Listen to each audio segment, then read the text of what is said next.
ਸਤਿ ਸ਼੍ਰੀ ਅਕਾਲ। ਤੁਸੀਂ ਦੇਖ ਰਹੇ ਹੋ ਪੰਜਾਬ ਮੇਲ USA ਟੀਵੀ। ਮੈਂ ਵਰੁਣ ਕੌਰ ਮਾਨ। ਖਬਰਾਂ ਦੀ ਬੁਲੇਟਿਨ ਦੇ ਵਿੱਚ ਤੁਹਾਡਾ ਸਵਾਗਤ। ਖਬਰਾਂ ਦੀ ਬੁਲੇਟਿਨ ਦੇ ਸਪਾਂਸਰ ਈਮੈਕਸ ਦੇ ਰੀਅਲਟਰ ਗੁਰਜਿੰਦਰ ਸਿੰਘ ਰੰਧਾਵਾ। ਇਹਨਾਂ ਤੋਂ ਹਰ ਤਰੀਕੇ ਦੀ ਪ੍ਰਾਪਰਟੀ ਖਰੀਦੀ ਤੇ ਵੇਚੀ ਜਾ ਸਕਦੀ ਹੈ। ਇਹਨਾਂ ਦੇ ਫੋਨ ਨੰਬਰ ਤੁਸੀਂ ਸਕਰੀਨ ਤੇ ਦੇਖ ਸਕਦੇ ਹੋ। ਤੇ ਹੁਣ ਪੇਸ਼ ਨੇ ਪਹਿਲਾਂ ਚੋਣਵੀਆਂ ਖਬਰਾਂ। ਅਗਲੇ ਮਹੀਨੇ ਅੰਮ੍ਰਿਤਸਰ ਤੋਂ ਲਖਨਊ ਲਈ ਹੁਣ ਰੋਜ਼ਾਨਾ ਉਡਾਨ ਭਰੇਗੀ ਇੰਡੀਗੋ ਫਲਾਈਟ। ਪਹਿਲਾ ਹਫ਼ਤੇ ਵਿੱਚ 3 ਦਿਨ ਭਰਦੀ ਸੀ ਉਡਾਨ। 3 ਸਾਲਾਂ ਬਾਅਦ ਦਿੱਲੀ ਲੁਧਿਆਣਾ ਉਡਾਣਾਂ ਮੁੜ ਸ਼ੁਰੂ ਹੋਣ ਦੀ ਆਸ ਬੱਝੀ। ਸਾਬਕਾ ਅਮਰੀਕੀ ਰਾਸ਼ਟਰਪਤੀ ਟਰੰਪ ਨੇ ਰਾਸ਼ਟਰਪਤੀ ਬਣਨ ਦੇ ਲਈ ਦੁਬਾਰਾ ਸ਼ੁਰੂ ਕੀਤੀ ਕੈਂਪੇਨ। 2025 ਚ ਹੋ ਸਕਦੀ ਹੈ ਚੀਨ ਅਮਰੀਕਾ ਜੰਗ। ਅਮਰੀਕੀ ਹਵਾਈ ਸੈਨਾ ਦੇ ਜਨਰਲ ਨੇ ਸਰਕਾਰ ਨੂੰ ਦਿੱਤੀ ਚੇਤਾਵਨੀ। ਅਮਰੀਕਾ ਦੇ ਨਿਊਯਾਰਕ ਦੇ ਵਿੱਚ ਐਤਵਾਰ ਨੂੰ ਹੋ ਸਕਦੀ ਹੈ ਭਾਰੀ ਬਰਫ਼ਬਾਰੀ। 50 ਸਾਲਾਂ ਦਾ ਰਿਕਾਰਡ ਟੁੱਟਣ ਦੀ ਸੰਭਾਵਨਾ। ਅਮਰੀਕਾ 'ਚ ਨਕਲੀ ਡਿਗਰੀਆਂ ਦੇਣ ਵਾਲੇ ਗਰੋਹ ਦਾ ਪਰਦਾਫਾਸ਼। ਜਰਮਨੀ ਨੇ ਜਿੱਤਿਆ ਹਾਕੀ ਵਰਲਡ ਕੱਪ ਦਾ ਖਿਤਾਬ। ਤੇ ਹੁਣ ਇਹਨਾਂ ਖਬਰਾਂ ਦਾ ਵਿਸਥਾਰ। ਅਮਰੀਕਾ ਕੈਨੇਡਾ ਸਣੇ ਦੇਸ਼ ਵਿਦੇਸ਼ ਦੀਆਂ ਹੋਰ ਬਹੁਤ ਸਾਰੀਆਂ ਖਬਰਾਂ।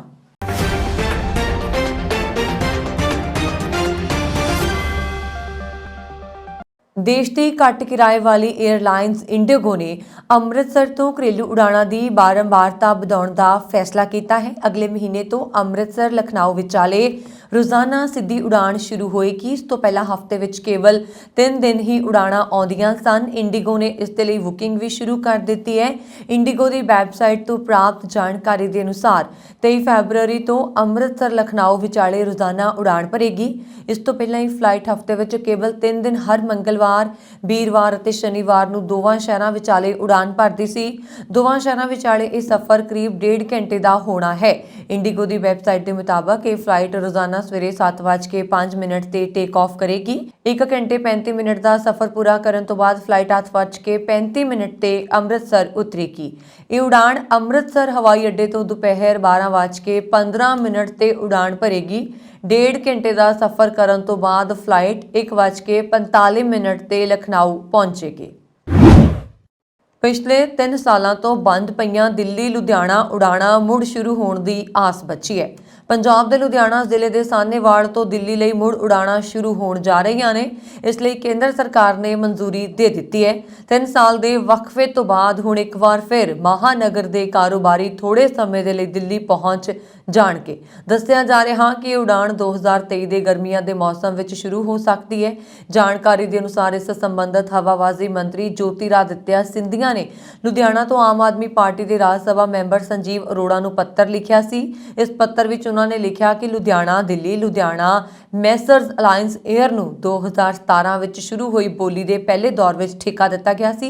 에ਅਰਲਾਈਨ ਨੇ 3 ਸਾਲਾਂ ਦੇ ਕਾਰਜਕਾਲ ਤੋਂ ਬਾਅਦ 31 ਅਗਸਤ 2020 ਨੂੰ ਰੂਟ ਦਾ ਸੰਚਾਲਨ ਬੰਦ ਕਰ ਦਿੱਤਾ ਗਿਆ ਸੀ। ਵਰਤਮਾਨ ਵਿੱਚ ਲੁਧਿਆਣਾ ਹਵਾਈ ਅੱਡੇ ਤੇ ਕੋਈ ਨਿਰਧਾਰਤ ਉਡਾਣ ਸੰਚਾਲਨ ਨਹੀਂ ਹੈ। ਇਸ ਸੰਬੰਧੀ MP ਅਰੋੜਾ ਨੇ ਵੀ 17 ਜਨਵਰੀ 2023 ਨੂੰ ਇੱਕ ਪੱਤਰ ਲਿਖਿਆ ਸੀ। ਸੰਸਦ ਮੈਂਬਰ ਸੰਜੀਵ ਅਰੋੜਾ ਨੇ ਕਿਹਾ ਕੋਵਿਡ ਦੌਰਾਨ ਉਡਾਣਾਂ ਨੂੰ ਰੋਕ ਦਿੱਤਾ ਗਿਆ। ਉਹਨਾਂ ਪੱਤਰ ਵਿੱਚ ਲਿਖਿਆ ਸੀਗਾ ਕਿ ਲੁਧਿਆਣਾ ਦੇ ਲੋਕਾਂ ਦੀ ਸਹੂਲਤ ਦੇ ਲਈ ਜਲਦੀ ਤੋਂ ਜਲਦੀ ਲੁਧਿਆਣਾ ਤੋਂ ਉਡਾਣਾਂ ਸ਼ੁਰੂ ਕਰਨ ਦੀ ਯੋਜਨਾ ਬਣਾਈ ਜਾਏ। ਸੰਸਦ ਮੈਂਬਰ ਸੰਜੀਵ ਅਰੋੜਾ ਦੇ ਪੱਤਰ ਦੇ ਜਵਾਬ ਦੇ ਵਿੱਚ ਸਿੰਧੀਆ ਨੇ 27 ਜਨਵਰੀ ਨੂੰ ਆਪਣਾ ਅਧਿਕਾਰਤ ਪੱਤਰ ਭੇਜ ਕੇ ਜਵਾਬ ਦਿੱਤਾ ਹੈ। ਸੂਚਿਤ ਕੀਤਾ ਹੈ ਕਿ ਉਹਨਾਂ ਦੀ ਬੇਨਤੀ ਲੁਧਿਆਣਾ ਲਈ ਉਡਾਣਾਂ ਤੇ ਵਿਚਾਰ ਕਰਕੇ ਸਾਰੀਆਂ 에ਅਰਲਾਈਨ ਨੂੰ ਭੇਜ ਦਿੱਤੀ ਗਈ ਹੈ। ਅਮਰੀਕਾ ਦੇ ਸਾਬਕਾ ਰਾਸ਼ਟਰਪਤੀ ਡੋਨਾਲਡ ਟਰੰਪ ਨੇ ਦੁਬਾਰਾ ਰਾਸ਼ਟਰਪਤੀ ਬਣਨ ਦੇ ਲਈ ਕੈਂਪੇਨ ਸ਼ੁਰੂ ਕਰ ਦਿੱਤੀ ਹੈ। ਸ਼ਨੀਚਰਵਾਰ ਨੂੰ ਉਹਨਾਂ ਨੇ ਅਮਰੀਕਾ ਦੀਆਂ ਉਹਨਾਂ ਥਾਵਾਂ ਦਾ ਦੌਰਾ ਕੀਤਾ ਜਿੱਥੇ 2024 ਦੀਆਂ ਚੋਣਾਂ ਵਿੱਚ ਸਭ ਤੋਂ ਪਹਿਲਾਂ VOTING ਹੋਏਗੀ। ਇਹਨਾਂ ਵਿੱਚ ਨਿਊ ਹੈਂਪਸ਼ਾਇਰ ਅਤੇ ਸਾਊਥ ਕੈਰੋਲੀਨਾ ਸ਼ਾਮਲ ਹੈ। ਸਾਬਕਾ ਰਾਸ਼ਟਰਪਤੀ ਪਾਰਟੀ ਦੇ ਲੋਕਾਂ ਨਾਲ ਛੋਟੀਆਂ-ਛੋਟੀਆਂ ਬੈਠਕਾਂ ਕਰ ਰਹੇ ਨੇ। ਹਾਲਾਂਕਿ ਉਹਨਾਂ ਦੇ ਭਾਸ਼ਣ ਦੇਣ ਦੇ ਤਰੀਕੇ ਤੇ ਦਾਅਵਿਆਂ ਵਿੱਚ ਕੋਈ ਜ਼ਿਆਦਾ ਫਰਕ ਨਹੀਂ ਆਇਆ। ਨਿਊ ਹੈਂਪਸ਼ਾਇਰ ਵਿੱਚ ਟਰੰਪ ਨੇ ਇਲੈਕਟ੍ਰਿਕ ਗੱਡੀਆਂ ਦੀ ਵਰਤੋਂ ਕਰਨ ਵਾਲੇ ਲੋਕਾਂ ਦਾ ਮਜ਼ਾਕ ਉਡਾਉਣ ਸਣੇ ਟਰਾਂਸਜੈਂਡਰ ਲੋਕਾਂ ਬਾਰੇ ਭੱਦੀਆਂ ਟਿੱਪਣੀਆਂ ਵੀ ਕੀਤੀਆਂ। ਉਹਨਾਂ ਨੇ ਕਿਹਾ ਕਿ ਸੱਤਾ ਵਿੱਚ ਆਉਣ ਮਗਰੋਂ ਟਰਾਂਸਜੈਂਡਰਸ ਨੂੰ ਔਰਤਾਂ ਦੀਆਂ ਖੇਡਾਂ ਵਿੱਚ ਹਿੱਸਾ ਲੈਣ ਤੋਂ ਰੋਕ ਦੇਣਗੇ। ਹਾਲ ਹੀ ਦੇ ਦਿਨਾਂ 'ਚ ਚਾਈਨਾ ਅਤੇ ਅਮਰੀਕਾ ਵਿਚਾਲੇ ਕਈ ਮੁੱਦਿਆਂ ਤੇ ਇੱਕ ਦੂਜੇ ਤੇ ਦੋਸ਼ ਲੱਗਦੇ ਰਹੇ ਨੇ। ਦੋਵਾਂ ਦੇਸ਼ਾਂ ਦੇ ਸੰਬੰਧ ਚੰਗੇ ਨਹੀਂ ਹਨ। ਕੋਰੋਨਾ ਨੂੰ ਲੈ ਕੇ ਵੀ ਦੋਵੇਂ ਦੇਸ਼ ਇੱਕ ਦੂਜੇ ਤੇ ਬਿਆਨਬਾਜ਼ੀ ਕਰਦੇ ਨਜ਼ਰ ਆ ਰਹੇ ਨੇ। ਇਸ ਦੇ ਨਾਲ ਹੀ ਹਾਲ ਹੀ ਵਿੱਚ ਅਮਰੀਕੀ ਹਵਾਈ ਸੈਨਾ ਦੇ ਉੱਚ ਜਨਰਲ ਮਾਈਕ ਮਿਨੀਹੌਨ ਨੇ 2025 ਦੇ ਵਿੱਚ ਅਮਰੀਕਾ ਤੇ ਚਾਈਨਾ ਵਿਚਕਾਰ ਜੰਗ ਦੀ ਸੰਭਾਵਨਾ ਪ੍ਰਗਟ ਕੀਤੀ। ਉਹਨਾਂ ਦੇ ਇਸ ਦਾਅਵੇ ਤੋਂ ਬਾਅਦ ਕਈ ਤਰ੍ਹਾਂ ਦੀਆਂ ਚਰਚਾਵਾਂ ਹੋਣ ਲੱਗ ਪਈਆਂ। ਉਹਨਾਂ ਨੇ ਆਪਣੇ ਮੀਮੋ 'ਚ ਕਿਹਾ ਕਿ ਚਾਈਨਾ ਤੇ ਅਮਰੀਕਾ ਵਿਚਾਲੇ 2 ਸਾਲ ਬਾਅਦ ਜੰਗ ਹੋ ਸਕਦੀ ਹੈ। ਉਹਨਾਂ ਨੇ ਫੌਜ ਨੂੰ ਇਸ ਦੇ ਲਈ ਤਿਆਰ ਰਹਿਣ ਦੀ ਚੇਤਾਵਨੀ ਦਿੱਤੀ। ਉਹਨਾਂ ਨੇ ਚੀਨ ਅਤੇ ਅਮਰੀਕਾ ਵਿਚਾਲੇ ਸੰਭਾਵਿਤ ਜੰਗ ਨੂੰ ਲੈ ਕੇ ਅਧਿਕਾਰੀਆਂ ਨੂੰ ਇੱਕ ਮੈਮੋ ਭੇਜਿਆ। ਇੱਕ ਅਮਰੀਕੀ ਨਿਊਜ਼ ਚੈਨਲ ਦੇ ਮੁਤਾਬਕ 에ਅਰ ਮੋਬਿਲਿਟੀ ਕਮਾਂਡ ਦੇ ਮੁਖੀ ਜਨਰਲ ਮਾਈਕ ਮਿਨਹਾਨ ਨੇ ਕਿਹਾ ਕਿ ਮੈਨੂੰ ਉਮੀਦ ਹੈ ਕਿ ਜੋ ਮੈਂ ਸੋਚ ਰਿਹਾ ਹਾਂ ਉਹ ਗਲਤ ਨਿਕਲੇ। ਉਹਨਾਂ ਨੇ ਕਿਹਾ ਕਿ ਮੇਰੀ ਅੰਦਰੂਨੀ ਭਾਵਨਾ ਕਹਿੰਦੀ ਹੈ ਕਿ ਮੈਂ 2025 'ਚ ਜੰਗ ਦੇ ਮੈਦਾਨ 'ਚ ਲੜਦਾ ਨਜ਼ਰ ਆਵਾਂਗਾ। US ਮੋਬਿਲਿਟੀ ਕਮਾਂਡ ਵਿੱਚ ਵਰਤਮਾਨ 'ਚ ਲਗਭਗ 50,000 ਸੇਵਾ ਮੈਂਬਰ ਸ਼ਾਮਲ ਨੇ ਅਤੇ ਲਗਭਗ 500 ਜਹਾਜ਼ ਨੇ। ਅਮਰੀਕੀ ਹਵਾਈ ਸੈਨਾ ਦੇ ਜਰਨਲ ਨੇ ਮੀਮੋ ਦੇ ਵਿੱਚ ਲਿਖਿਆ ਕਿ ਅਮਰੀਕਾ ਦਾ ਨਿਸ਼ਾਨਾ ਚੀਨ ਨੂੰ ਰੋਕਣਾ ਹੋਣਾ ਚਾਹੀਦਾ ਹੈ। ਇਸ ਤੋਂ ਇਲਾਵਾ ਜੇਕਰ ਹੋ ਸਕੇ ਤਾਂ ਚਾਈਨਾ ਨੂੰ ਵੀ ਹਰਾਉਣਾ ਚਾਹੀਦਾ ਹੈ। ਮਿਨੀਹਾਨ ਨੇ ਮੋਬਾਈਲ ਕਮਾਂਡ ਦੇ ਕਰਮਚਾਰੀਆਂ ਨੂੰ ਲੜਾਈ ਦੀ ਤਿਆਰੀ ਦਿਵਾਉਣ ਦੇ ਲਈ ਕਿਹਾ ਅਤੇ ਹਵਾਈ ਫੌਜੀਆਂ ਨੂੰ ਆਧੁਨਿਕ ਹਥਿਆਰਾਂ ਦੀ ਵਰਤੋਂ ਕਰਨ ਲਈ ਕਿਹਾ। ਇਸ ਦੇ ਨਾਲ ਹੀ ਮੌਜੂਦਾ ਮਾਹੌਲ ਦੇ ਵਿੱਚ ਚਾਈਨਾ ਅਤੇ ਅਮਰੀਕਾ ਇੱਕ ਦੂਜੇ ਦੇ ਆਮੋ ਸਾਹਮਣੇ ਨੇ। ਇਸ ਦਾ ਮੁੱਖ ਕਾਰਨ ਤਾਇਵਾਨ ਨੂੰ ਲੈ ਕੇ ਦੋਵਾਂ ਦੇਸ਼ਾਂ ਵਿਚਾਲੇ ਵਿਵਾਦ ਹੈ। ਹਵਾਈ ਸੈਨਾ ਦੇ ਜਨਰਲ ਮਿਨੀਹਾਨੇ ਨੇ ਕਿਹਾ ਕਿ ਇੱਕ ਮਜ਼ਬੂਤ, ਤਿਆਰ, ਸੰਗਠਿਤ ਅਤੇ ਚੁਸਤ ਸੰਯੁਕਤ ਫੋਰਸ ਟੀਮ ਨੂੰ ਟਾਪੂ ਦੇ ਅੰਦਰ ਲੜਨ ਅਤੇ ਜਿੱਤਣ ਦੇ ਲਈ ਤਿਆਰ ਹੈ, ਜਿਸ ਨੂੰ ਲਿਆਉਣ ਵਾਲੀ ਲੜਾਈ ਦੀ ਤਿਆਰੀ ਲਈ ਟਾਪੂ ਦੀ ਪਹਿਲੀ ਲੜੀ ਦੀ ਸਥਾਪਨਾ ਕਰਨ ਦੀ ਜ਼ਰੂਰਤ ਹੈ। ਮਿਨੀਹਾਨ ਦੁਆਰਾ ਦਸਤਖਤ ਕੀਤੇ ਗਏ ਮੈਮੋਰੰਡਮ ਨੂੰ 에ਅਰ ਮੋਬਿਲਿਟੀ ਕਮਾਂਡ ਦੇ ਸਾਰੇ 에ਅਰ ਵਿੰਗ ਕਮਾਂਡਰਾਂ ਅਤੇ ਹਵਾਈ ਸੈਨਾ ਦੇ ਹੋਰ ਸੰਚਾਲਨ ਕਮਾਂਡਰਾਂ ਨੂੰ ਭੇਜਿਆ ਗਿਆ। ਇਸ ਵਿੱਚ ਇਹ ਨਿਰਦੇਸ਼ ਦਿੱਤਾ ਗਿਆ ਹੈ ਕਿ 28 ਫਰਵਰੀ ਤੱਕ ਚਾਈਨਾ ਨਾਲ ਜੰਗ ਦੀ ਤਿਆਰੀ ਦੇ ਸਾਰੇ ਵੱਡੇ ਯਤਨਾਂ ਦੀ ਸੂਚਨਾ ਹਵਾਈ ਸੈਨਾ ਦੇ ਜਨਰਲ ਮਿਨੀਹਾਨ ਨੂੰ ਦਿੱਤੀ ਜਾਏ। ਤੁਹਾਨੂੰ ਦੱਸ ਦਈਏ ਕਿ ਤਾਇਵਾਨ ਨੂੰ ਲੈ ਕੇ ਅਮਰੀਕਾ ਅਤੇ ਚਾਈਨਾ ਵਿਚਾਲੇ ਲੰਬੇ ਸਮੇਂ ਤੋਂ ਤਣਾਅ ਚੱਲ ਰਿਹਾ। ਅਮਰੀਕੀ ਸਦਨ ਦੀ ਸਪੀਕਰ ਨੈਂਸੀ ਪੈਲੋਸੀ ਪਿਛਲੇ ਸਾਲ ਅਗਸਤ ਵਿੱਚ ਤਾਇਵਾਨ ਪਹੁੰਚੇ ਸੀ, ਜਦੋਂ ਚਾਈਨਾ ਨੇ ਹਮਲਾਵਰ ਰੁਖ ਅਖਤਿਆਰ ਕੀਤਾ ਸੀ ਅਤੇ ਤਾਇਵਾਨ ਦੇ ਆਲੇ ਦੁਆਲੇ ਸਮੁੰਦਰ ਦੇ ਵਿੱਚ ਇੱਕ ਹਫ਼ਤੇ ਤੱਕ ਅਭਿਆਸ ਕੀਤਾ। ਤਾਇਵਾਨ ਦੇ ਮਾਮਲੇ 'ਚ ਚਾਈਨਾ ਕਈ ਵਾਰ ਅਮਰੀਕਾ ਨੂੰ ਦਖਲ ਨਾ ਦੇਣ ਦੀ ਚੇਤਾਵਨੀ ਦੇ ਚੁੱਕਿਆ ਹੈ। ਇਸ ਦੇ ਨਾਲ ਹੀ ਇੱਕ ਅਮਰੀਕਾ ਕਹਿੰਦਾ ਹੈ ਕਿ ਉਹ ਚਾਈਨਾ ਦੀ ਵਨ ਚਾਈਨਾ ਨੀਤੀ ਨੂੰ ਸਵੀਕਾਰ ਕਰਦਾ ਹੈ, ਪਰ ਤਾਇਵਾਨ ਦੇ ਵਿੱਚ ਲੋਕਤੰਤਰ, ਸ਼ਾਂਤੀ ਅਤੇ ਸ਼ਾਂਤੀ ਬਣਾਈ ਰੱਖਣ ਵਿੱਚ ਉਹ ਉਸ ਦੇ ਨਾਲ ਹੈ। ਮਾਈਕ ਮਿਨਹਾਨ ਦੀ ਭਵਿੱਖਬਾਣੀ ਤੇ ਚੀਨ ਦਾ ਜਵਾਬ ਆਉਣਾ ਅਜੇ ਬਾਕੀ ਹੈ। ਅਮਰੀਕਾ ਵਿੱਚ ਸਰਦੀਆਂ ਦੇ ਦੌਰਾਨ ਮੈਨਹਟਨ ਦੇ ਟਾਈਮਜ਼ ਸਕੁਏਅਰ ਅਤੇ ਸੈਂਟਰਲ ਪਾਰਕ ਵਿੱਚ ਅਕਸਰ ਬਰਫ਼ ਦੀ ਚਿੱਟੀ ਚਾਦਰ ਦਿਖਾਈ ਦਿੰਦੀ ਹੈ। ਹਾਲਾਂਕਿ ਇਸ ਸਾਲ ਲੋਕਾਂ ਨੂੰ ਉਹ ਬਰਫ਼ਬਾਰੀ ਦੇਖਣ ਨੂੰ ਨਹੀਂ ਮਿਲੀ ਜਿਸ ਦਾ ਉਹ ਇੰਤਜ਼ਾਰ ਕਰ ਰਹੇ ਸਨ। ਇਸ ਦੌਰਾਨ ਮੌਸਮ ਵਿਭਾਗ ਨੇ ਐਤਵਾਰ ਨੂੰ ਸ਼ਹਿਰ ਦੇ ਵਿੱਚ ਬਰਫ਼ਬਾਰੀ ਦੀ ਭਵਿੱਖਬਾਣੀ ਕੀਤੀ। ਜੇਕਰ ਅਜਿਹਾ ਹੁੰਦਾ ਹੈ ਤਾਂ ਇਸ ਦੇ 50 ਸਾਲਾਂ ਦਾ ਰਿਕਾਰਡ ਟੁੱਟਣ ਦੀ ਸੰਭਾਵਨਾ ਹੈ। ਕਈ ਸਥਾਨਕ ਲੋਕਾਂ ਦਾ ਕਹਿਣਾ ਹੈ ਕਿ ਉਹਨਾਂ ਨੂੰ ਬਰਫ਼ਬਾਰੀ ਪਸੰਦ ਨਹੀਂ ਸੀ, ਪਰ ਇਸ ਸਾਲ ਉਹਨਾਂ ਨੂੰ ਬਰਫ਼ਬਾਰੀ ਦੀ ਕਮੀ ਮਹਿਸੂਸ ਹੋ ਰਹੀ ਹੈ। ਸਰਦੀਆਂ ਦੇ ਵਿੱਚ ਬਰਫ਼ਬਾਰੀ ਬੱਚਿਆਂ ਅਤੇ ਦਫ਼ਤਰ ਵਿੱਚ ਕੰਮ ਕਰਨ ਵਾਲੇ ਲੋਕਾਂ ਨੂੰ ਬਹੁਤ ਪਸੰਦ ਹੁੰਦੀ ਹੈ, ਕਿਉਂਕਿ ਇਸ ਦੌਰਾਨ ਉਹਨਾਂ ਨੂੰ ਛੁੱਟੀ ਮਿਲਦੀ ਹੈ। ਲੋਕ ਆਪਣੇ ਘਰ ਦੇ ਆਲੇ ਦੁਆਲੇ ਬੱਚਿਆਂ ਨਾਲ ਮਸਤੀ ਕਰਨ ਦੇ ਲਈ ਬਾਹਰ ਜਾਂਦੇ ਨੇ ਅਤੇ ਬੱਚੇ ਬਰਫ਼ ਦੇ ਵਿੱਚ ਖਿਸਕਣਾ ਪਸੰਦ ਕਰਦੇ ਨੇ। ਉੱਥੇ ਫਿਲਮ ਨਿਰਮਾਤਾ ਰਿਨਾਟਾ ਰੋਮਾਨ ਨੇ ਪੱਤਰਕਾਰਾਂ ਨਾਲ ਗੱਲਬਾਤ ਕਰਦਿਆਂ ਦੱਸਿਆ ਕਿ ਬਰਫ਼ਬਾਰੀ ਦੇ ਦਿਨਾਂ 'ਚ ਲੋਕ ਘਰਾਂ 'ਚ ਬਹੁਤ ਮਸਤੀ ਕਰਦੇ ਨੇ, ਪਰ ਕੁਝ ਦਿਨਾਂ ਬਾਅਦ ਇਹ ਖੁਸ਼ੀ ਉਦਾਸੀ 'ਚ ਬਦਲ ਜਾਂਦੀ ਹੈ। ਜਿਵੇਂ-ਜਿਵੇਂ ਬਰਫ਼ ਜੰਮਦੀ ਹੈ, ਫੁੱਟਪਾਥਾਂ ਤੇ ਮਲਬੇ ਦੇ ਢੇਰ ਲੱਗਣ ਲੱਗਦੇ ਨੇ ਅਤੇ ਯਾਤਰਾ ਖਤਰਨਾਕ ਹੋਣ ਲੱਗਦੀ ਹੈ। ਸ਼ਹਿਰ ਦੀ ਪਹਿਲੀ ਬਰਫ਼ਬਾਰੀ ਆਮ ਤੌਰ ਤੇ ਦਸੰਬਰ ਦੇ ਅੱਧ ਵਿੱਚ ਸ਼ੁਰੂ ਹੁੰਦੀ ਹੈ। ਪਿਛਲੇ ਸੀਜ਼ਨ ਵਿੱਚ ਪਹਿਲੀ ਬਰਫ਼ਬਾਰੀ ਕ੍ਰਿਸਮਸ ਦੀ ਸ਼ਾਮ ਨੂੰ ਹੋਈ ਸੀ। ਮੌਸਮ ਵਿਭਾਗ ਨੇ ਸੈਂਟਰਲ ਪਾਰਕ ਵਿੱਚ ਘੱਟੋ-ਘੱਟ 0.1 ਇੰਚ ਬਰਫ਼ਬਾਰੀ ਦਰਜ ਕੀਤੀ। ਪਿਛਲੇ ਬੁੱਧਵਾਰ ਨੂੰ ਥੋੜੀ ਬਰਫ਼ਬਾਰੀ ਹੋਈ, ਪਰ ਇਹ ਜ਼ਿਆਦਾ ਨਹੀਂ ਸੀ। ਰਾਸ਼ਟਰੀ ਮੌਸਮ ਸੇਵਾ ਨੇ ਕਿਹਾ ਕਿ ਨਿਵਾਸੀਆਂ ਨੂੰ 1973 ਤੋਂ ਬਾਅਦ ਇਸ ਸਾਲ ਬਰਫ਼ ਦੀ ਸਭ ਤੋਂ ਲੰਬੀ ਉਡੀਕ ਦਾ ਸਾਹਮਣਾ ਕਰਨਾ ਪੈ ਰਿਹਾ, ਪਰ ਜੇਕਰ 29 ਜਨਵਰੀ ਤੱਕ ਬਰਫ਼ਬਾਰੀ ਨਹੀਂ ਹੁੰਦੀ ਤਾਂ ਇਹ 1869 ਵਿੱਚ ਰਿਕਾਰਡ ਸ਼ੁਰੂ ਹੋਣ ਤੋਂ ਬਾਅਦ ਸਭ ਤੋਂ ਲੰਬਾ ਸਮਾਂ ਹੋਏਗੀ। ਨਿਊਯਾਰਕ ਵਿੱਚ ਲਗਾਤਾਰ ਕਈ ਦਿਨਾਂ ਤੋਂ ਬਰਫ਼ਬਾਰੀ ਨਹੀਂ ਹੋ ਰਹੀ। ਵਿਗਿਆਨੀਆਂ ਦਾ ਕਹਿਣਾ ਹੈ ਕਿ ਜਲਵਾਯੂ ਤਬਦੀਲੀ ਕਾਰਨ ਸਰਦੀਆਂ ਦਾ ਸਮਾਂ ਛੋਟਾ ਹੁੰਦਾ ਜਾ ਰਿਹਾ। ਦੱਸ ਦਈਏ ਕਿ ਦਸੰਬਰ 'ਚ ਨਿਊਯਾਰਕ ਦੇ ਬਫੈਲੋ ਸ਼ਹਿਰ 'ਚ 40 ਇੰਚ ਤੱਕ ਬਰਫ਼ ਡਿੱਗੀ ਸੀ, ਜਿਸ ਵਿੱਚ ਕਰੀਬ 39 ਲੋਕਾਂ ਦੀ ਮੌਤ ਵੀ ਹੋਈ ਸੀ। ਅਮਰੀਕੀ ਫੈਡਰਲ ਏਜੰਟਾਂ ਨੇ 25 ਲੋਕਾਂ ਨੂੰ ਗ੍ਰਿਫਤਾਰ ਕਰ ਲਿਆ, ਜਿਨ੍ਹਾਂ ਉੱਤੇ 7600 ਵਿਦਿਆਰਥੀਆਂ ਨੂੰ ਨਰਸਿੰਗ ਡਿਗਰੀਆਂ ਵੇਚਣ ਦੇ ਦੋਸ਼ ਲੱਗੇ ਨੇ। ਅੱਗੇ ਇਹਨਾਂ ਵਿਦਿਆਰਥੀਆਂ ਨੇ ਫਲੋਰੀਡਾ, ਨਿਊਯਾਰਕ, ਨਿਊ ਜਰਸੀ ਅਤੇ ਟੈਕਸਾਸ ਸਣੇ ਕਈ ਰਾਜਾਂ ਦੇ ਵਿੱਚ ਲਾਇਸੈਂਸ ਪ੍ਰੀਖਿਆ ਦੇਣ ਦੇ ਲਈ ਇਹਨਾਂ ਜਾਲੀ ਡਿਪਲੋਮੇ ਤੇ ਡਿਗਰੀਆਂ ਦੀ ਵਰਤੋਂ ਵੀ ਕੀਤੀ। ਜਰਮਨੀ ਨੇ ਹਾਕੀ ਵਿਸ਼ਵ ਕੱਪ 2023 ਦਾ ਖਿਤਾਬ ਜਿੱਤ ਲਿਆ। ਟੀਮ ਨੇ ਭੁਵਨੇਸ਼ਵਰ ਦੇ ਕਲਿੰਗਾ ਸਟੇਡੀਅਮ 'ਚ ਖੇਡੇ ਗਏ ਫਾਈਨਲ 'ਚ ਬੈਲਜੀਅਮ ਨੂੰ ਪੈਨਲਟੀ ਸ਼ੂਟਆਊਟ ਵਿੱਚ ਹਰਾਇਆ। ਦੋਵਾਂ ਟੀਮਾਂ 60 ਮਿੰਟ ਬਾਅਦ 3-3 ਦੇ ਨਾਲ ਬਰਾਬਰੀ ਤੇ ਸਨ, ਪਰ ਜਰਮਨੀ ਨੇ ਸ਼ੂਟ ਆਊਟ 5-4 ਨਾਲ ਜਿੱਤ ਲਿਆ। ਫਾਈਨਲ ਤੋਂ ਪਹਿਲਾਂ ਨੀਦਰਲੈਂਡ ਅਤੇ ਆਸਟ੍ਰੇਲੀਆ ਵਿਚਕਾਰ ਤੀਜੇ ਸਥਾਨ ਦਾ ਮੈਚ ਖੇਡਿਆ ਗਿਆ। ਨੀਦਰਲੈਂਡ ਨੇ ਇਹ ਮੈਚ 3-1 ਨਾਲ ਜਿੱਤ ਕੇ ਕਾਂਸੀ ਦਾ ਤਗਮਾ ਜਿੱਤਿਆ। ਬੈਲਜੀਅਮ ਦੇ ਬੈਨ ਓਬੇਲ ਨੇ ਮੈਚ ਦੀ ਸ਼ੁਰੂਆਤ ਦੇ 9ਵੇਂ ਮਿੰਟ ਵਿੱਚ ਗੋਲ ਕਰਕੇ ਟੀਮ ਨੂੰ बढ़त ਦਿਵਾਈ। 10ਵੇਂ ਮਿੰਟ ਵਿੱਚ ਕੋਸੀਨਨ ਸਟਾਂਗੇ ਨੇ ਗੋਲ ਕਰਕੇ ਬੈਲਜੀਅਮ ਨੂੰ 2-0 ਦੀ बढ़त ਦਿਵਾਈ।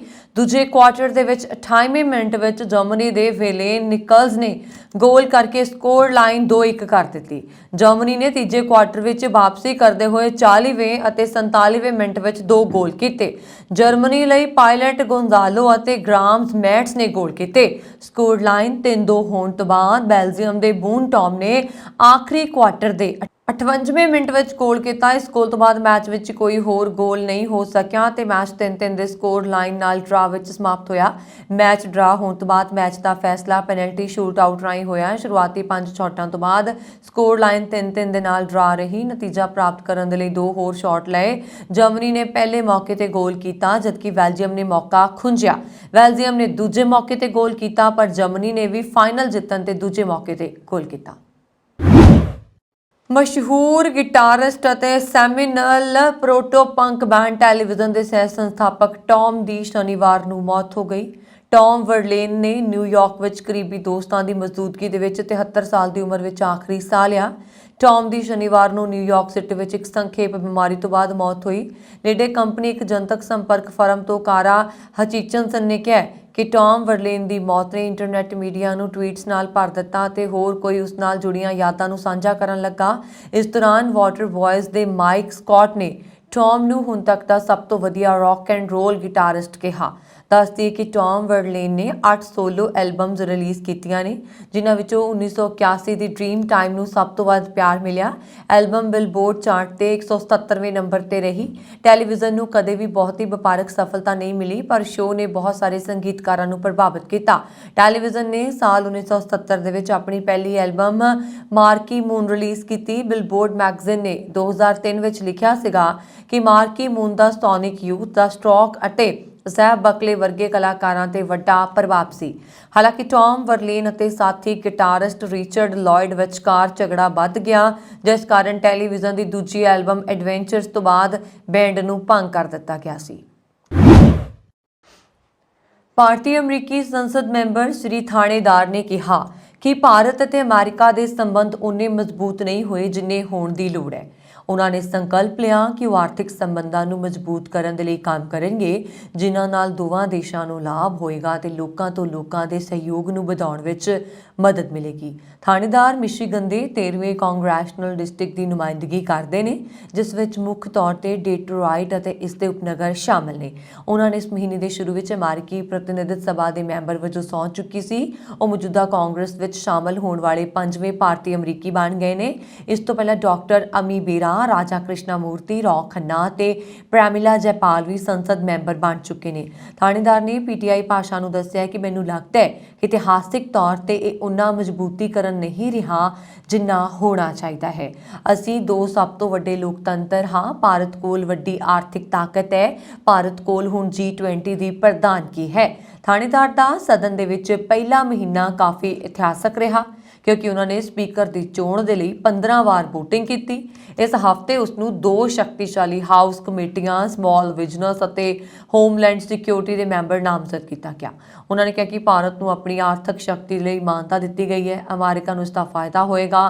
ਮੈਨੂੰ ਲੱਗਦਾ ਹੈ ਕਿ ਅਮਰੀਕਾ ਤੇ ਭਾਰਤ ਦੋਵਾਂ ਨੂੰ ਮਜ਼ਬੂਤ ਪਰਸਪਰ ਸੰਬੰਧ, ਭਰੋਸੇ ਦਾ ਰਿਸ਼ਤਾ, ਆਪਸੀ ਆਰਥਿਕ ਸੰਬੰਧ, ਵਧੇਰੇ ਵਪਾਰ, ਆਪਸੀ ਵਪਾਰ ਦਾ ਫਾਇਦਾ ਹੋਏਗਾ।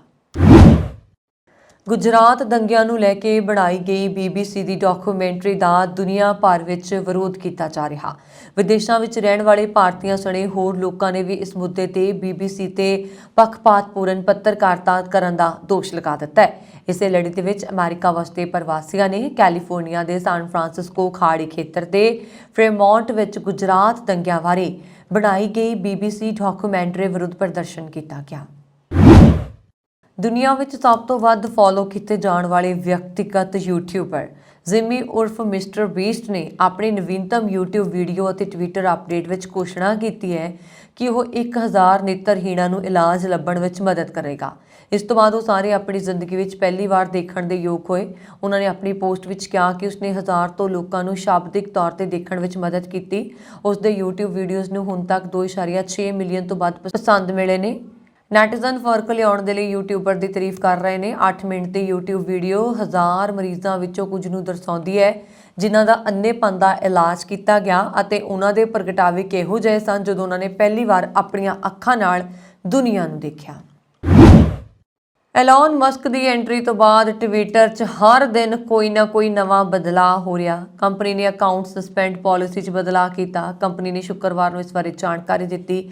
1 ਫਰਵਰੀ ਤੋਂ ਨਵਾਂ ਬਦਲਾਅ ਲਾਗੂ ਹੋ ਰਿਹਾ। ਇਸ ਤਹਿਤ ਯੂਜ਼ਰਸ ਆਪਣੇ ਅਕਾਊਂਟਸ ਸਸਪੈਂਸ਼ਨ ਨੂੰ ਲੈ ਕੇ ਅਪੀਲ ਕਰ ਸਕਣਗੇ। ਅਕਾਊਂਟ ਰੀਸਟੋਰ ਕਰਨ ਦੇ ਲਈ ਸੋਸ਼ਲ ਮੀਡੀਆ ਪਲੇਟਫਾਰਮ ਦੇ ਨਵੇਂ ਕ੍ਰਾਈਟੇਰੀਆ ਤਹਿਤ ਰਿਵਿਊ ਕੀਤਾ ਜਾਏਗਾ। ਨਵੇਂ ਕ੍ਰਾਈਟੇਰੀਆ ਤਹਿਤ ਕੋਈ ਟਵਿੱਟਰ ਅਕਾਊਂਟ ਕੇਬਲ ਪਲੇਟਫਾਰਮ ਦਾ ਬਾਰ-ਬਾਰ ਉਲੰਘਣਾ ਕਰਨ ਤੇ ਸਸਪੈਂਡ ਕੀਤਾ ਜਾ ਸਕੇਗਾ। ਅਕਾਊਂਟ ਨੂੰ ਗੰਭੀਰ ਪਾਲਿਸੀ ਉਲੰਘਣਾ ਦੇ ਮਾਮਲੇ 'ਚ ਵੀ ਸਸਪੈਂਡ ਕੀਤਾ ਜਾ ਸਕਦਾ ਹੈ। ਗੰਭੀਰ ਪਾਲਿਸੀ ਉਲੰਘਣਾ 'ਚ ਗੈਰ ਕਾਨੂੰਨੀ ਕੰਟੈਂਟ ਜਾਂ ਐਕਟੀਵਿਟੀ, ਕਿਸੇ ਨੂੰ ਡਰਾਉਣ ਜਾਂ ਨੁਕਸਾਨ ਪਹੁੰਚਾਉਣ ਅਤੇ ਹਰਾਸਮੈਂਟ ਵਰਗੀਆਂ ਚੀਜ਼ਾਂ ਸ਼ਾਮਲ ਨੇ। ਟਵਿੱਟਰ ਦਾ ਕਹਿਣਾ ਹੈ ਕਿ ਆਉਣ ਵਾਲੇ ਸਮੇਂ 'ਚ ਗੰਭੀਰ ਐਕਸ਼ਨ ਘੱਟ ਮਾਮਲਿਆਂ 'ਚ ਲਵਾਂਗੇ। ਸੋਸ਼ਲ ਮੀਡੀਆ ਪਲੇਟਫਾਰਮ ਭਵਿੱਖ ਵਿੱਚ ਕਿਸੇ ਅਕਾਊਂਟ ਨੂੰ ਸਸਪੈਂਡ ਕਰਨ ਦੀ ਬਜਾਏ ਉਸ ਦੀ ਰੀਚ ਘੱਟ ਕਰ ਦੇਗਾ ਜਾਂ ਫਿਰ ਯੂਜ਼ਰਸ ਨੂੰ ਕਿਸੇ ਟਵੀਟ ਨੂੰ ਡਿਲੀਟ ਕਰਨਾ ਪੈ ਸਕਦਾ ਹੈ। ਕੰਪਨੀ ਅਕਾਊਂਟ ਯੂਜ਼ ਕਰਨ ਤੋਂ ਪਹਿਲਾਂ ਟਵੀਟ ਡਿਲੀਟ ਕਰਨ ਦੇ ਲਈ ਕਹਿ ਸਕਦੀ ਹੈ। ਐਲਨ ਮਸਕ ਟਵਿੱਟਰ ਡੀਲ ਦੇ ਸਮੇਂ ਤੋਂ ਹੀ ਅਕਾਊਂਟ ਸਸਪੈਂਡ ਕਰਨ ਦਾ ਵਿਰੋਧ ਕਰ ਰਹੇ ਸਨ। ਡੀਲ ਪੂਰੀ ਹੋਣ ਤੋਂ ਬਾਅਦ ਕਈ ਪ੍ਰਸਿੱਧ ਅਕਾਊਂਟਸ ਨੂੰ ਰੀਸਟੋਰ ਕੀਤਾ ਗਿਆ ਜਿਨ੍ਹਾਂ ਨੂੰ ਪਹਿਲਾਂ ਬੈਨ ਜਾਂ ਸਸਪੈਂਡ ਕੀਤਾ ਗਿਆ ਸੀ। ਇਸ ਲਿਸਟ ਦੇ ਵਿੱਚ ਸਾਬਕਾ ਅਮਰੀਕੀ ਰਾਸ਼ਟਰਪਤੀ ਡੋਨਾਲਡ ਟਰੰਪ ਦਾ ਨਾਮ ਵੀ ਸ਼ਾਮਿਲ ਹੈ। ਹਾਲ ਹੀ ਵਿੱਚ ਬਾਲੀਵੁੱਡ ਅਭਿਨੇਤਰੀ ਕੰਗਨਾ ਰਣੌਤ ਦਾ ਅਕਾਊਂਟ ਵੀ ਰੀਸਟੋਰ ਕੀਤਾ ਗਿਆ। ਕੰਗਨਾ ਦਾ ਅਕਾਊਂਟ ਲਗਭਗ 2 ਸਾਲ ਪਹਿਲਾਂ ਬੈਨ ਕੀਤਾ ਗਿਆ ਸੀ। ਐਲਨ ਮਸਕ ਟਵਿੱਟਰ ਵਿੱਚ ਲਗਾਤਾਰ ਕਈ ਬਦਲਾਅ ਕਰ ਰਹੇ ਨੇ। ਲਿਬਰਲਾਂ ਦੇ ਰਾਸ਼ਟਰੀ ਕਾਕਸ ਵਿੱਚ ਵਿੰਟਰ ਰੀਟਰੀਟ ਨੂੰ ਸੰਬੋਧਨ ਕਰਦੇ ਹੋਏ ਪ੍ਰਧਾਨ ਮੰਤਰੀ ਜਸਟਿਨ ਟਰੂਡੋ ਨੇ ਕੰਜ਼ਰਵੇਟਿਵ ਲੀਡਰ ਪਿਆਰੇ ਤੇ ਤਿੱਖੇ ਨਿਸ਼ਾਨੇ ਸਾਧੇ। ਉਹਨਾਂ ਨੇ ਕਿਹਾ ਕਿ ਵਿਰੋਧੀ ਧਿਰ ਦੇ ਨੇਤਾ ਤੱਥਾਂ ਨੂੰ ਤੋੜ ਮਰੋੜ ਕੇ ਪੇਸ਼ ਕਰ ਰਹੇ ਨੇ। ਟਰੂਡੋ ਨੇ ਕਿਹਾ ਕਿ ਜਦੋਂ ਲਿਬਰਲਾਂ ਦਾ ਧਿਆਨ ਨੀਤੀਗਤ ਹੱਲਾਂ ਤੇ ਕੇਂਦਰਿਤ ਸੀ, ਉਸ ਸਮੇਂ ਕੰਜ਼ਰਵੇਟਿਵ ਆਗੂ ਕੈਨੇਡੀਅਨਸ ਨੂੰ ਬਿਟਕੋਇਨ ਵਿੱਚ ਨਿਵੇਸ਼ ਕਰਕੇ ਮਹਿੰਗਾਈ ਤੋਂ ਬਾਹਰ ਨਿਕਲਣ ਦੇ ਲਈ ਉਤਸ਼ਾਹਿਤ ਕਰ ਰਹੇ ਸੀ। ਪ੍ਰਧਾਨ ਮੰਤਰੀ ਨੇ ਕਾਕਸ ਦੇ ਮੈਂਬਰਾਂ ਨੂੰ ਕਿਹਾ ਕਿ ਜਦੋਂ ਤੁਸੀਂ ਤੱਥਾਂ ਨੂੰ ਤੋੜ ਮਰੋੜ ਕੇ ਪੇਸ਼ ਕਰਦੇ ਹੋ ਜਾਂ ਰਾਜਨੀਤਿਕ ਲਾਭ ਦੇ ਲਈ ਚੀਜ਼ਾਂ ਬਣਾਉਂਦੇ ਹੋ ਤਾਂ ਇਹ ਜ਼ਿੰਮੇਵਾਰ ਲੀਡਰਸ਼ਿਪ ਨਹੀਂ ਹੈ। ਕੈਨੇਡਾ ਦੀ ਸਭ ਤੋਂ ਲੰਬੀ ਮੇਅਰ ਰਹੀ ਹੇਜ਼ਲ ਮੈਕਲੀਅਨ ਦਾ ਐਤਵਾਰ ਨੂੰ ਦੇਹਾਂਤ ਹੋ ਗਿਆ।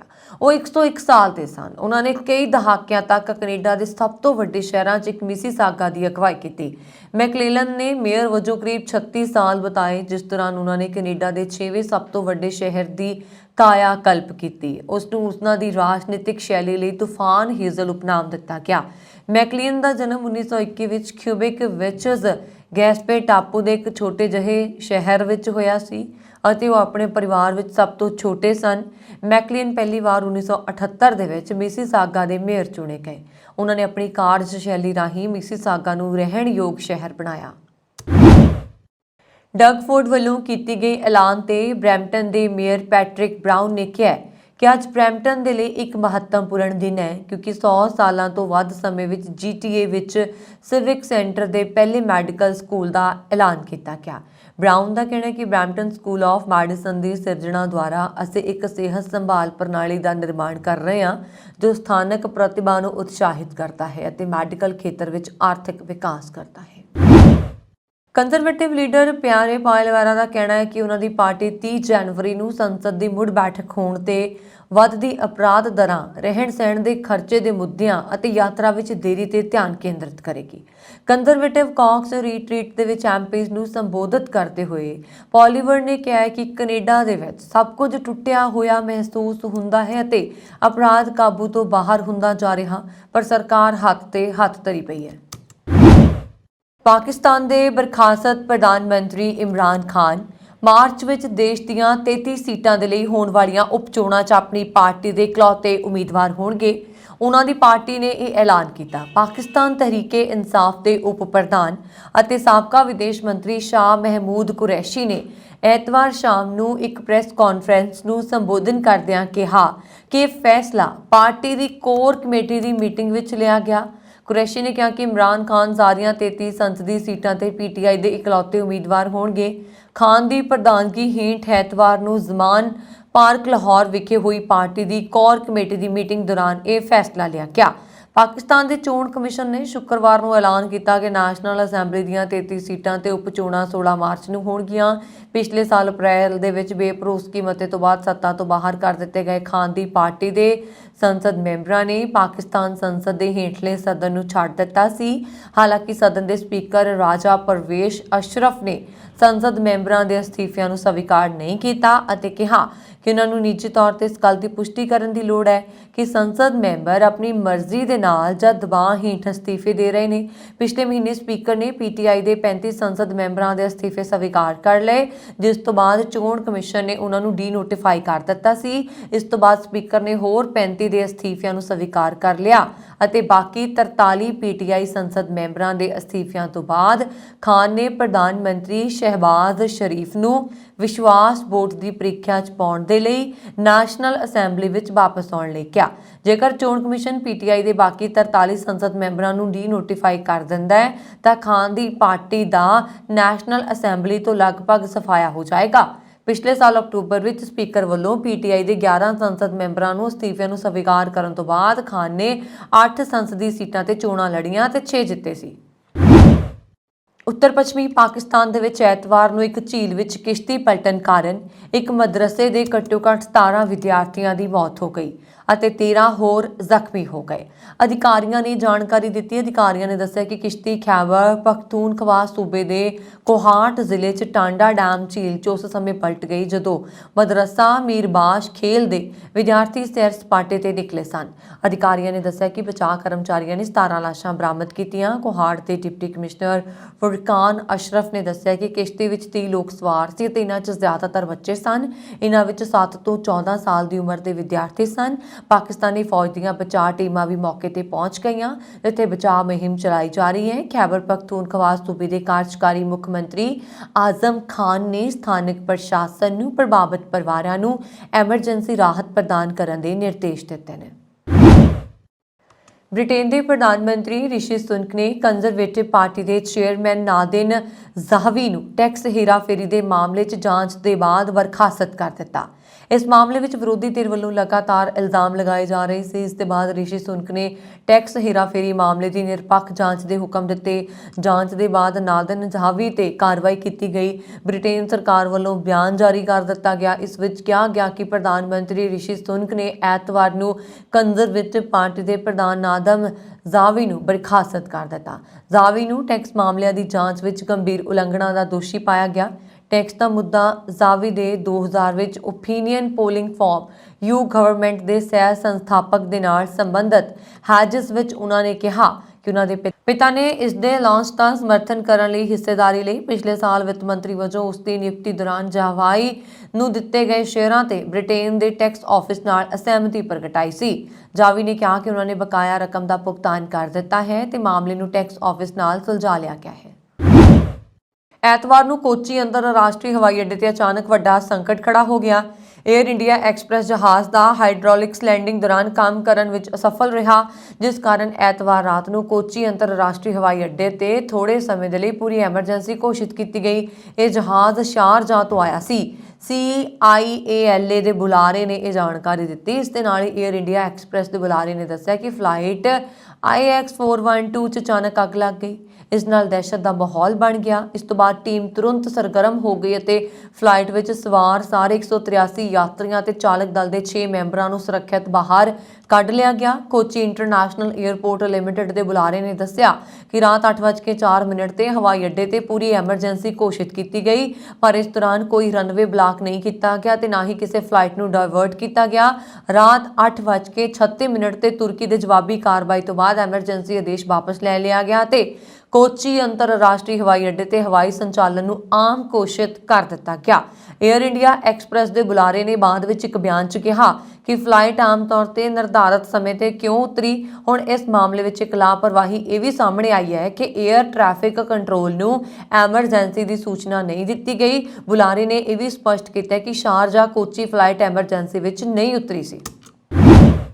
ਚਾਈਨਾ ਨੇ ਐਲਾਨ ਕੀਤਾ ਹੈ ਕਿ ਉਹ ਐਤਵਾਰ ਤੋਂ ਜਾਪਾਨੀ ਯਾਤਰੀਆਂ ਲਈ ਵੀਜ਼ਾ ਜਾਰੀ ਕਰਨ ਦੀ ਪ੍ਰਕਿਰਿਆ ਸ਼ੁਰੂ ਕਰ ਰਿਹਾ। ਚਾਈਨਾ ਨੇ ਆਪਣੇ ਨਾਗਰਿਕਾਂ ਨੂੰ ਜਾਪਾਨ ਦੇ ਵਿੱਚ ਦਾਖਲ ਹੋਣ ਦੇ ਲਈ ਸਖਤ ਕੋਵਿਡ-19 ਨਿਯਮਾਂ ਦੇ ਵਿਰੋਧ ਵਿੱਚ ਜਾਪਾਨੀ ਨਾਗਰਿਕਾਂ ਨੂੰ ਵੀਜ਼ਾ ਜਾਰੀ ਕਰਨ ਦੀ ਪ੍ਰਕਿਰਿਆ ਨੂੰ ਮੁਅੱਤਲ ਕਰ ਦਿੱਤਾ ਸੀ ਅਤੇ ਲਗਭਗ 3 ਹਫ਼ਤਿਆਂ ਬਾਅਦ ਇਸ ਨੂੰ ਬਹਾਲ ਕਰ ਲਿਆ ਗਿਆ।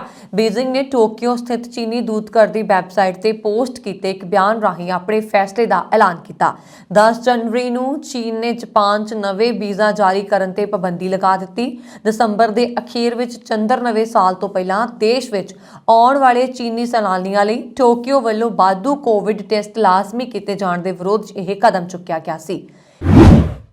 ਇਸ ਤਰ੍ਹਾਂ ਹੁਣ ਤੱਕ ਦੀਆਂ ਖਬਰਾਂ ਮੈਨੂੰ ਬਰਨ ਕੌਰ ਮਾਨ ਨੂੰ ਦਿਓ ਆਗਿਆ। ਹੋਰ ਖਬਰਾਂ ਦੇ ਲਈ ਸਾਡਾ YouTube ਚੈਨਲ ਪੰਜਾਬ ਮੇਲ USA TV ਜ਼ਰੂਰ ਸਬਸਕ੍ਰਾਈਬ ਕਰੋ। ਸ਼ੁਕਰੀਆ। ਸਤਿ ਸ਼੍ਰੀ ਅਕਾਲ।